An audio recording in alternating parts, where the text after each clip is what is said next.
So fear is one of those things that we all face. Everybody does. I think we handle it in different ways. If there's anything I would say to give someone advice, especially, whether it's personal or professional in your life, about fear is actually, if you remember, there used to be this company had some T-shirts that said "No Fear," N-O, fear. Well, I don't believe in that. There's always fear. There's always fear. But I would say turn that around and say, know your fear. K-N-O-W, your fear. Really, be in it, understand it. Because if you don't, if you just let it chase you, or you don't be in it and understand it, that's really the only way you can actually move beyond it or transcend that fear. Because otherwise, what happens is people become consumed with their fear. If you become consumed with it, then it's actually inevitable.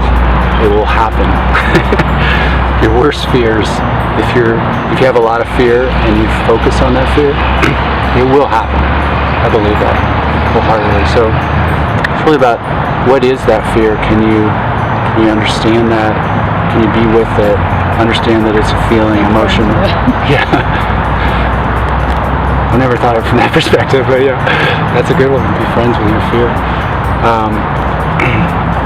I believe that there are some basic fears that we have. Fear of failure, fear of ridicule, fear of death. And there's others that kind of drive a lot of fears in our social culture. If I look at my career, some of the failures, first of all, I think we learn from failure so much more than we learn from success. There's lots of people, validated that. If I look back,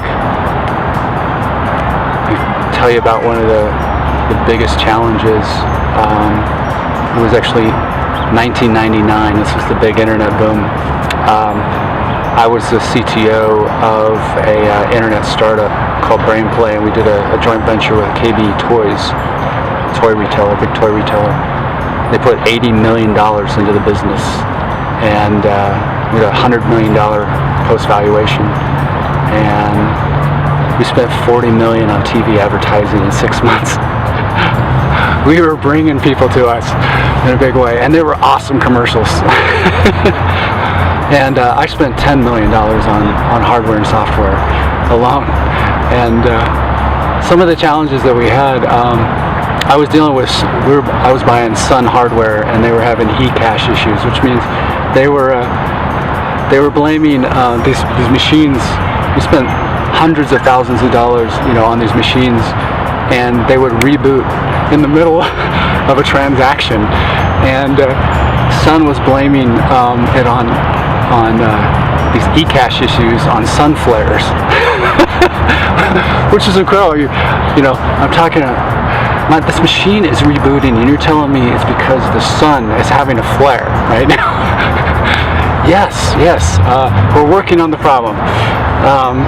So I was dealing with that, and then spent millions of dollars on hardware. And we go into November, and we're in the toy business. And literally, we do 80% of our business in a 6-week period of time between Thanksgiving and Christmas. And everything looked good going into Thanksgiving week, and then all of a sudden we hit a 20+x increase in volume. Huge volume.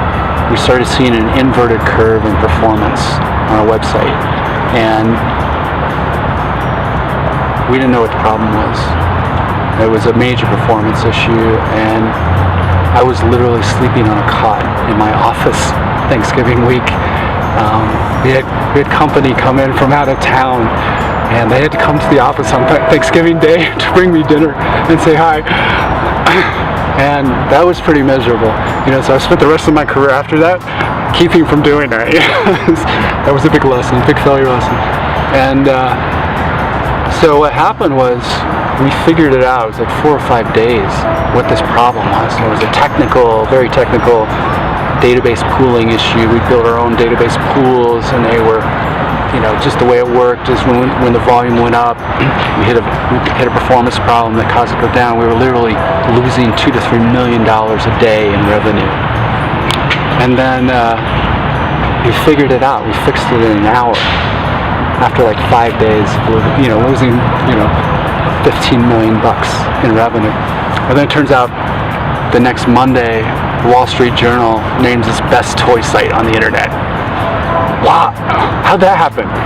And it turns out they'd actually done their evaluation about 2 weeks before, so they missed the bad part, which was great, and that then pushed us into a great place. So we ended up acquiring the big fish in our pond, which was eToys, in the toy space.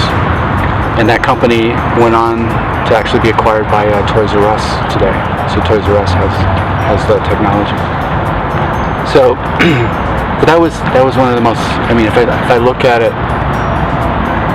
sleeping on a cot, life was about to end. I didn't think I was going to survive. If we didn't fix this thing, I was going to die.